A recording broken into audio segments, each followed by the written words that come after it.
Hello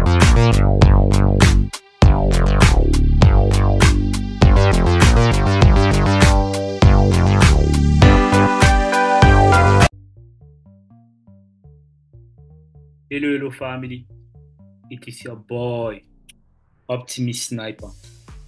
Bienvenue une fois de plus dans une nouvelle vidéo portant sur les modèles de chandeliers japonais triple. Dans la leçon précédente, nous avons eu à voir les modèles de chandeliers japonais double. Aujourd'hui, on va voir les modèles de chandeliers japonais triple.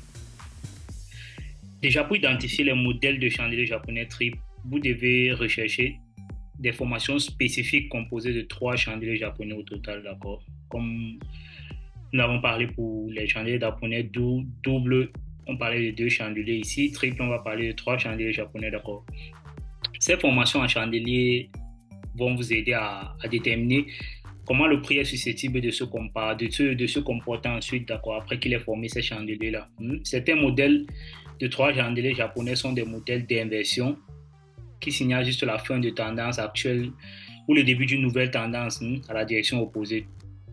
D'autres sont des modèles de continuité, d'accord, de continuation de tendance qui signalent une pause ou la poursuite de la tendance par la suite, d'accord.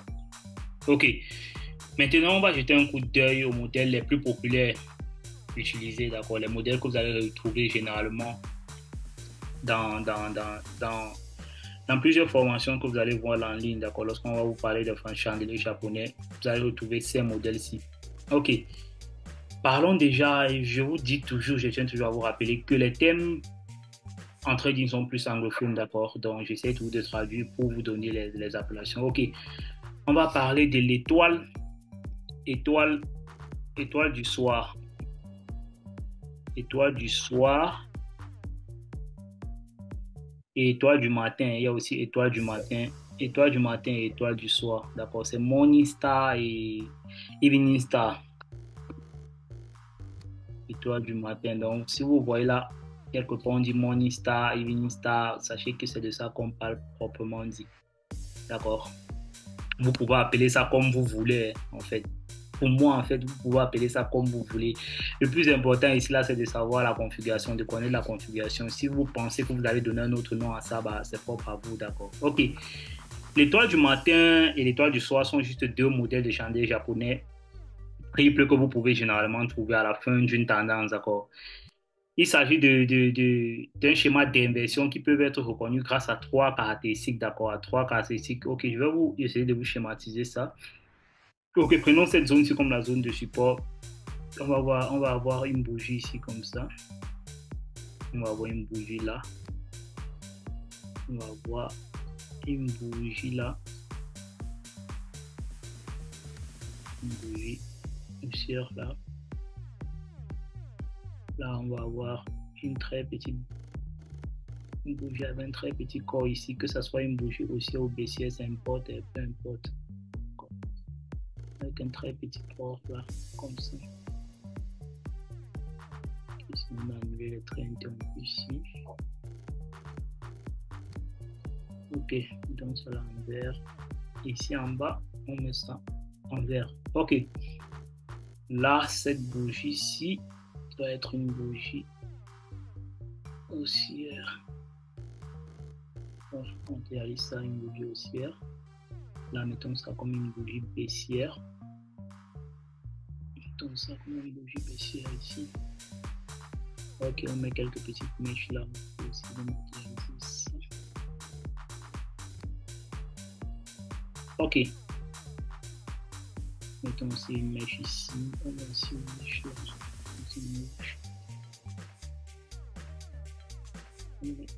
Ça là, mettons ça en rouge. Ok.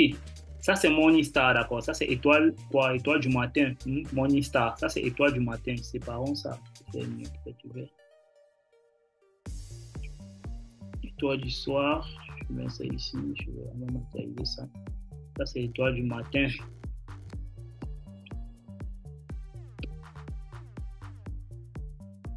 Étoile du matin. Ok. Étoile du matin et étoile du soir. La différence juste entre l'étoile du matin et l'étoile du soir, c'est quoi? Ça, c'est toujours régulièrement juste la tendance, d'accord, qu'on retrouve ça en tendance haussière ou en tendance baissière, d'accord. Là, étoile du matin, ça fait juste que là, on avait affaire avec la tendance baissière, d'accord. Le prix était peut-être en train de faire ceci. Ça, le prix était seulement en train de descendre comme ceci. Ouais, le prix descendait seulement comme ceci, ça descendait là, et on arrivait quelque part là, on continue. Ok. Là, juste à l'étoile du soir, on va avoir quelque chose comme ça. Le prix monte, monte, monte, monte. Il arrive quelque part là, on vient de faire ceci. On vient de faire ceci.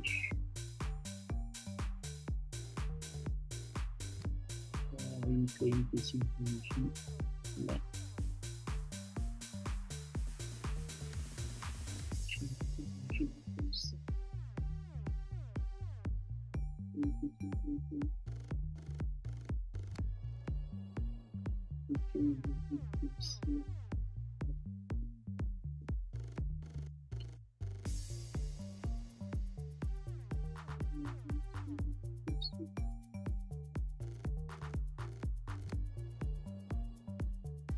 Ok, voilà l'étoile du soir, d'accord. Ok, on va utiliser l'étoile du soir. Ici, voici l'étoile du soir et voici l'étoile du matin, d'accord. Le premier chandelier dans l'étoile du matin, c'est le premier chandelier japonais et une bougie haussière, d'accord. Si on peut particulariser ça, on met ça comme ça. Avec une bougie haussière qui fait partie d'une tendance haussière récente, la petite tendance haussière qu'il y a ici, d'accord. Ok. La deuxième bougie, c'est une petite bougie avec un corps, un léger corps. Ce qui indique qu'il pourra avoir une certaine indécision sur le marché, d'accord. Il peut avoir une petite indécision sur le marché. Cette bougie peut être baissière ou haussière, ça importe peu, d'accord. On peut avoir là un corps baissier, importe, il n'y a pas trop d'importance sur ça, qu'elle soit baissière ou haussière. Donc, ne vous focalisez pas trop sur ça. OK. Maintenant, le troisième chandelier agit comme une confirmation qu'un renversement, une confirmation qu'un renversement est en place. Sa bougie se ferme au-dessus du point médian de la première bougie ici, d'abord. La première bougie, c'est là, son point médian, c'est quelque part ici. Quand je parle du point médian, c'est-à-dire le milieu de la bougie, vous voyez clairement que la prochaine bougie, si la troisième bougie, si la vient fermer, vient clôturer carrément, régulièrement, elle est très forte même, d'accord. Elle vient clôturer carrément très haut là, comme ça, en dessus du point médian de la première bougie. Quand je parle du point médian, je parle de la médiane, non, le milieu de cette bougie-ci. Voilà, voilà la matérialisation, la configuration de l'étoile du matin. D'accord. Par contre, l'étoile du soir, c'est juste l'inversement. L'étoile du soir, c'est juste l'inversement. Première bougie, une bougie haussière. Deuxième bougie, une bougie, ça, normalement, première bougie, ça doit être une bougie baissière, d'accord. Deuxième bougie, une petite bougie d'indécision, d'accord, qui montre que certainement on ne va pas, on a affaire déjà à un inversement. Et la troisième bougie vient clôturer en dessous du point médian, si en dessous du point médian de cette bougie-ci, d'accord. Voilà la matérialisation de l'étoile du soir. L'étoile du matin encore, juste avec les, si on veut interpréter ça là, c'est une confirmation d'un retournement haussier, d'accord. Et là, c'est une confirmation d'un retournement baissier. Ajouter à une corrélation, quand je parle de corrélation, ajouter à une autre confirmation que nous sommes sur une zone de support ici et ajouter à une autre confirmation que nous sommes sur une zone de résistance ici, d'accord. OK. Maintenant, si on veut encore parler d'autres configurations avec trois bougies, on peut parler des trois soldats blancs et les trois corbeaux noirs, d'accord. En anglais, c'est le three white soldier ou three black soldier, d'accord. Vous pouvez appeler ça comme vous voulez. L'important, c'est la matérialisation de la configuration, d'accord. Je vous tiens encore à vous rappeler ça. Les modèles, bon, je vais mettre ça là comme ça. Trois corbeaux, trois soldats noirs. On peut dire trois soldats. Prenons même trois soldats verts, d'accord. Vert parce que c'est avec la couleur verte que nous, on va utiliser pour la tendance haussière, d'accord. Trois soldats verts. Trois soldats verts. Je les prends ici comme ça, les trois soldats verts. Et les trois soldats, trois corbeaux. Les trois corbeaux, on prend les trois corbeaux rouges. D'accord, d'accord. Vous comprenez ici là que les noms ne sont pas trop importants, d'accord. Pour moi, en fait, là, c'est pour moi. C'est juste ma précision. Les noms ne sont pas trop importants. Ce n'est pas le nom qui importe, la configuration qui est le plus important. Ok, quand on parle de trois corbeaux noirs ou de trois soldats, quand on parle de trois soldats ou de trois corbeaux noirs, c'est juste une succession de bougies, d'accord. Vous allez voir ça comme ça. Vous allez voir une bougie comme ça. haussière, bien sûr. Une bougie haussière. Je ne vais pas matérialiser les mèches, là, vous comprenez juste une autre bougie haussière encore ici, comme ça. Et une dernière bougie haussière ici, comme ça. D'accord. Voilà la configuration de 3 soldats verts. Et par contre, les 3 corbeaux rouges, c'est une bougie baissière. Configuration de 3 bougies baissières successives, d'accord.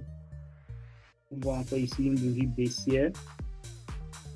Et par la fin encore, ici, on a encore une bougie baissière, d'accord. OK. Maintenant, ceci toujours matérialisé avec une zone de support ici. Matérialisé avec une zone de support ici. Et matérialisé avec une zone de résistance ici. D'accord. Je peux arriver sur une zone de résistance. OK, donc, le prix arrivait comme ça, quelque part ici, le prix venait là comme ça. Et ici, pap, on a commencé à monter. Par contre, ici, le prix venait là, comme ça, comme ça, comme ça, comme ça, comme ça. Et arrivé ici, pap, on a commencé à descendre. OK. Ce type de modèle de triple chandelier est considéré comme l'un des signaux haussiers puissants, celui-ci-là. C'est l'un des signaux haussiers puissants. En particulier lorsqu'il se produit après une tendance à la baisse plongée ou une courte période de consolidation, d'accord. Le premier des trois bougies, la première des trois bougies, c'est appelée une bougie de retournement. Soit elle met fin à la tendance baissière, d'accord. Soit elle implique que la période de consolidation qui a suivi la tendance baissière est carrément terminée. Pour que le modèle des 3 soldats blancs, si d'accord, 3 soldats verts, si là, pour que le modèle des 3 soldats verts soit considéré comme valide, le deuxième chandelier japonais, si là, doit être plus grand que le corps de la bougie précédente. Le deuxième chandelier japonais doit carrément dégager plus fort que ce corps-ci, d'accord. Là, ça montre carrément que l'amplitude des achats est en train d'augmenter dans le marché, d'accord. Voilà. De plus, le deuxième chandelier japonais devait fermer près de son plus haut, non, en laissant une mèche supérieure petite ou inexistante. Donc, il doit avoir carrément, soit la mèche ici, là, doit être très petite comme ça. On ne doit pas rejeter, on ne doit pas avoir une mèche qui rejette là, on ne doit pas avoir un rejet, d'accord. La bougie doit clairement clôturer à son prix le plus haut, près de son prix le plus haut, où il ait une légère mèche juste, d'accord. OK. Pour que le modèle des 3 soldats verts, là, soit complet, le dernier chandelier japonais doit avoir au moins la même taille que le deuxième chandelier japonais. Donc, il doit aussi bien dégager au moins la même taille que le chandelier, que le deuxième chandelier japonais, et avoir une petite ombre ou aucune. D'accord. Pareil pour ce chandelier, il doit avoir carrément pas de mèche. Si clôture là bien haut là, il ne fait pas de mèche supérieure, c'est encore très bien pour nous. D'accord. Là, ça confirme clairement que la pression aussi est en train de se mettre en place. D'accord. Le modèle de chandelier japonais des 3 corbeaux noirs, c'est des 3 corbeaux noirs ou 3 corbeaux rouges, c'est d'accord, est tout le contraire de celui des 3 soldats blancs, d'accord. La description que j'ai eu à faire ici, c'est justement juste le contraire. Il se forme lorsque 3 bougies baissières suivent une tendance à la hausse, indiquant qu'un renversement est en cours, non. Le corps de la deuxième bougie, le corps de cette deuxième bougie doit fermer à son niveau le plus bas ou à peu près de celui-ci, non, où en fait il a fait une légère petite mèche juste comme ça. Enfin, la troisième bougie doit avoir la même taille ou plus grande que le corps de la deuxième bougie. Pour la deuxième bougie, voilà, avec une ombre très courte aussi ou carrément sans ombre. Voilà, pour que le modèle de 3 corbeaux rouges soit complet, le dernier chandelier doit avoir au moins la même taille que la deuxième bougie, avoir une petite ombre ou carrément pas d'ombre. Donc, c'est carrément la même description qu'ici, d'accord, juste en sens inversé. OK. Maintenant, on peut encore voir quoi? On peut avoir 3 à l'intérieur, en haut et en bas, d'accord. On appelle ça régulièrement 3 inside up and 3 inside down, d'accord. Ce sont les modèles de chandeliers japonais. Ce ne sont pas des chandeliers japonais trop compliqués à distinguer, d'accord. Je vais un peu matérialiser ça ici. Je vais matérialiser ça ici, comme ça. Je vais matérialiser ça ici, comme ça.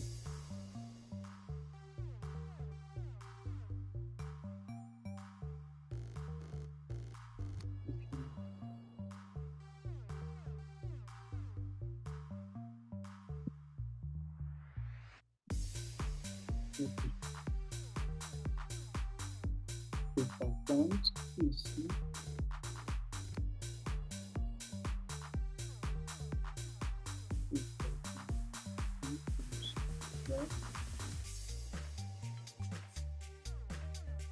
déjà, moi, je tiens à vous préciser que moi, je ne traite pas avec les chandeliers japonais. Je ne traite pas avec ça. Ça peut me servir parfois, d'accord. Vous savez, c'est plutôt important d'avoir la connaissance. Ça peut me servir parfois, mais régulièrement, je les utilise juste avec les rejets, d'accord. Les rejets, les mèches. Voilà, les mèches, les corps, les bougies, mais carrément ces configurations, sinon je ne regarde pas ça. Je ne traite pas avec ça. Je n'ai pas carrément besoin de ça. Mais parfois, je peux juste utiliser ça juste pour confirmer un avis que j'ai déjà, d'accord. Mais certains d'entre vous, il est important de connaître ça, d'accord. La formation de ce type de chandelier, c'est un modèle d'inversion, d'accord. Par exemple, celui-ci, c'est un modèle d'inversion de tendance qui se trouve en bas du tendance baissière, donc que la tendance descendante se former. Ce modèle de triple chandelier indique que la tendance à la baisse peut être terminée et qu'une nouvelle tendance à la hausse peut commencer. Pour une formation valide de trois chandeliers à l'intérieur vers le haut, trois chandeliers à l'intérieur vers le haut, il faut rechercher cette propriété, c'est que je vais vous donner d'abord. La première bougie doit se trouver au bas d'une tendance baissière. La première bougie ici doit se trouver au bas d'une tendance baissière. Ça veut dire que ça doit carrément être ici en bas, sur la zone de support. OK. Ouais, d'une tendance baissière. Et une caractéristique, c'est que le chandelier japonais doit être baissier, d'accord. OK. Chandelier japonais doit clôturer baissier.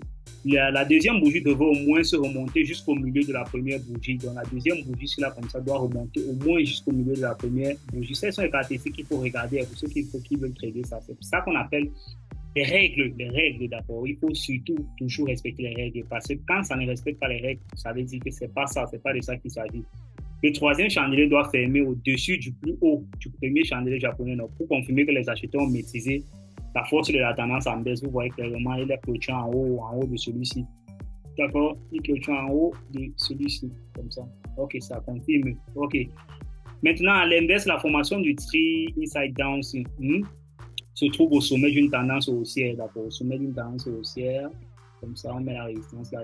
Au sommet d'une tendance haussière. Cela signifie que la tendance à la hausse peut être terminée et qu'une nouvelle tendance à la baisse peut commencer. D'accord. Une formation de chandelier inside down doit avoir les caractéristiques suivantes, juste inversion de ça. D'accord. La première bougie doit se trouver au sommet d'une tendance haussière et caractérisée par un long chandelier haussier. Vous voyez un long chandelier haussier comme ça là. La deuxième bougie doit remonter, doit descendre jusqu'au milieu, d'accord.